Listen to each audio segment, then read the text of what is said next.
ಸಾಂಬ ಸದಾ ಶಿವ ಸಾಂಬ ಸದಾ ಶಿವ ಸಾಂಬ ಸದಾ ಶಿವ ಸಾಂಬ ಶಿವ. ಗಜಚರ್ಮಧಾರಿಯಾಗಿರ್ತಕ್ಕಂತಹ ಶಿವನ ಒಂದು ಮಹಾಶಿವರಾತ್ರಿ ಇರತಕ್ಕಂತಹದ್ದು ಬರ್ತಾ ಇರತಕ್ಕಂತಹದ್ದು ಎಲ್ಲವರಿಗೂ ಕೂಡ ಶುಭವನ್ನು ಉಂಟು ಮಾಡಿಕೊಡಲಿ. ಮತ್ತು ಅಷ್ಟೇ ಅಲ್ಲದೆ ಓಂ ನಮಃ ಶಿವಾಯ ಹೇಳ್ತಕ್ಕಂತಹ ಈ ಒಂದು ಮಂತ್ರಕ್ಕೆ, ಅಂದರೆ ಪಂಚಾಕ್ಷರಿಯ ಮಂತ್ರ ಅಂತ ಕರೀತೇವೆ, ಅದಕ್ಕೆ ಇರ್ತಕ್ಕಂತಹ ಅದ್ಭುತವಾದಂತಹ ಒಂದು ಶಕ್ತಿ. ಈಗ ಹಿಂದೆ ಎಲ್ಲ ನಾವು ಕೇಳಿದ್ದೇವೆ, ಅಶ್ವಮೇಧ ಯಾಗ ಹೇಳ್ತಕ್ಕಂಥದ್ದನ್ನು ಮಾಡ್ತಾ ಇದ್ದೆವು. ಈಗ ಆ ರೀತಿಯಾದಂತಹ ಒಂದು ಯಾಗವನ್ನು ಮಾಡಲಿಕ್ಕೆ ಜನಸಾಮಾನ್ಯರಾಗಿರ್ತಕ್ಕಂತಹ ನಿಮ್ಮಲ್ಲಿ ಕಷ್ಟವಾಗ್ತದೆ. ಆ ರೀತಿಯಾದಂತಹ ಒಂದು ಪುಣ್ಯವನ್ನು ಸಂಪಾದನೆಯನ್ನು ಮಾಡಬೇಕು ಮತ್ತು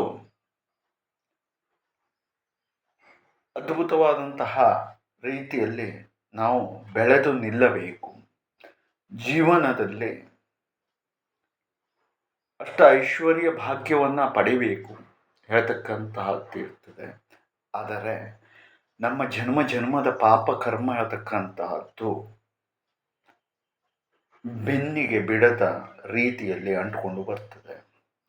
ಅದನ್ನು ನಾವು ಕಳ್ಕೊಳ್ಳಿಕ್ಕೋಸ್ಕರವಾಗಿ ಈ ಒಂದು ಶಿವರಾತ್ರಿಯ ಸಮಯದಲ್ಲಾದರೂ ಕೂಡ ನಾವು ಒಂದು 365 ಒಂದು ವರ್ಷಕ್ಕೆ 365 ದಿನಗಳಲ್ವಾ, ಆ ರೀತಿಯಾದಂತಹ ಬಿಲ್ವವನ್ನು ತೆಗೆದುಕೊಂಡು, ಬಿಲ್ವ ಪತ್ರೆಯನ್ನು ತೆಗೆದುಕೊಂಡು ಅಂತ ಹೇಳಿದರೆ, ಶಾಸ್ತ್ರ ಏನು ಹೇಳುತ್ತೆ ಅಂತ ಕೇಳಿದರೆ, ಪ್ರತಿ ದಿವಸ ಶಿವನಿಗೆ ಏಕ ಬಿಲ್ವವನ್ನು ಸಮರ್ಪಣೆಯನ್ನು ಮಾಡಿದರೆ ಪಾಪಗಳು ನಶಿಸುತ್ತೆ, ಪುಣ್ಯ ಹೇಳ್ತಕ್ಕಂಥದ್ದು ಬರುತ್ತೆ ಅಂತ.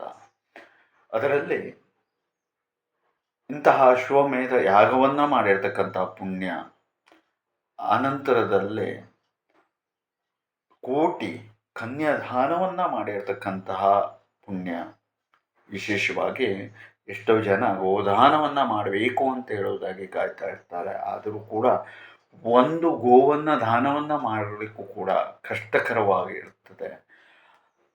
ಅಂತಹ ಒಂದು ದಾನದ ಪುಣ್ಯ ಹೇಳ್ತಕ್ಕಂಥದ್ದು ಪ್ರಾಪ್ತಿ ಆಗಬೇಕು ಅಂತೇಳಿ ಆದಾಗ ಈ ರೀತಿಯಾದಂತಹದ್ದನ್ನು ಮಾಡಿದಾಗ ಕೋಟಿ ಗೋವನ್ನು ದಾನವನ್ನು ಮಾಡಿರ್ತಕ್ಕಂತಹ ಪುಣ್ಯ ಹೇಳ್ತಕ್ಕಂತಹದ್ದು ಲಭಿಸುತ್ತೆ.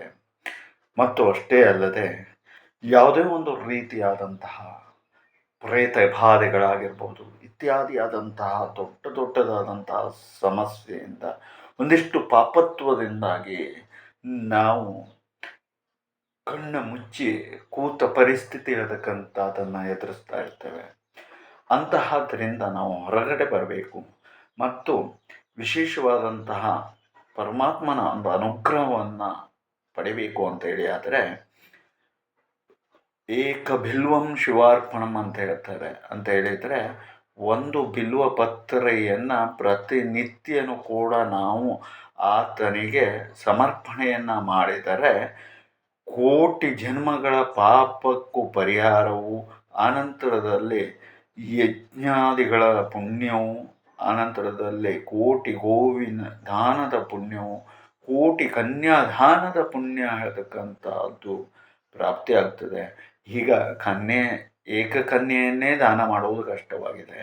ಅಂಥದ್ರಲ್ಲಿ ಕೋಟಿ ಕನ್ಯೆಯನ್ನು ದಾನ ಮಾಡುವಂತಹ ಪರಿಸ್ಥಿತಿಯಲ್ಲಿ ಸರ್ವೇ ಸಾಮಾನ್ಯವಾಗಿ ಯಾರೂ ಇಲ್ಲ.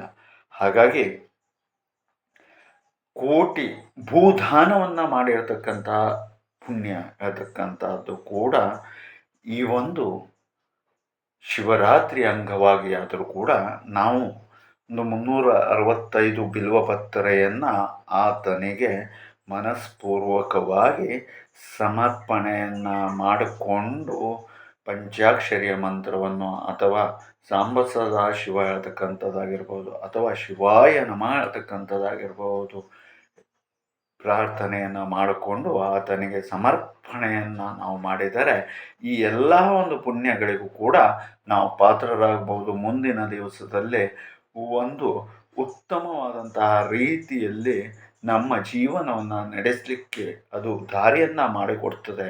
ಹಾಗಾಗಿ ಪ್ರತಿಯೊಬ್ಬರೂ ಕೂಡ ಆವತ್ತಿನ ಒಂದು ದಿವಸದಲ್ಲಿ ಒಂದು 365 ಬಿಲ್ವ ಪತ್ರೆಯನ್ನು ತೆಗೆದುಕೊಂಡು ಈ ರೀತಿಯಾದಂಥದ್ದನ್ನು ಸಾಧ್ಯವಾದರೆ ಮಾಡಿಕೊಂಡ್ರೆ ಪುಣ್ಯ ಅದು ಕಟ್ಟಿಟ್ಟ ಬುತ್ತಿ ಆಗ್ತದೆ. ಮತ್ತು ಅಷ್ಟೇ ಅಲ್ಲದೆ ನೀವು ಕೇಳಿರಬಹುದು, ಕೆಲವೊಂದು ಪ್ರೇತ ಹೇಳ್ತಕ್ಕಂಥದ್ದು ಆವರಿಸಿದಂತಹ ಸಮಯದಲ್ಲಿ ಏನು ಮಾಡರೂ ಕೂಡ ಸಾಧ್ಯವಾಗದಿದ್ದಾಗ ಪಂಚಾಕ್ಷರಿಯ ಮಂತ್ರದ ಪಠನೆಯಿಂದಾಗಿಯೂ ಮತ್ತು ಶಿವನ ಒಂದು ಅನುಗ್ರಹದಿಂದಾಗಿಯೂ ಅವರ ಜೀವನ ಹೇಳ್ತಕ್ಕಂಥದ್ದು ಹಸನಾಗಿರ್ತಕ್ಕಂತಹ ಉದಾಹರಣೆಗಳನ್ನು ಎಷ್ಟೋ ನೀವು ಕಂಡಿರಬಹುದು, ಕೇಳಿರಬಹುದು. ಅಂತಹ ಒಂದು ಪುಣ್ಯಕ್ಕೆ ನೀವು ಕೂಡ ಪಾತ್ರರಾಗಿ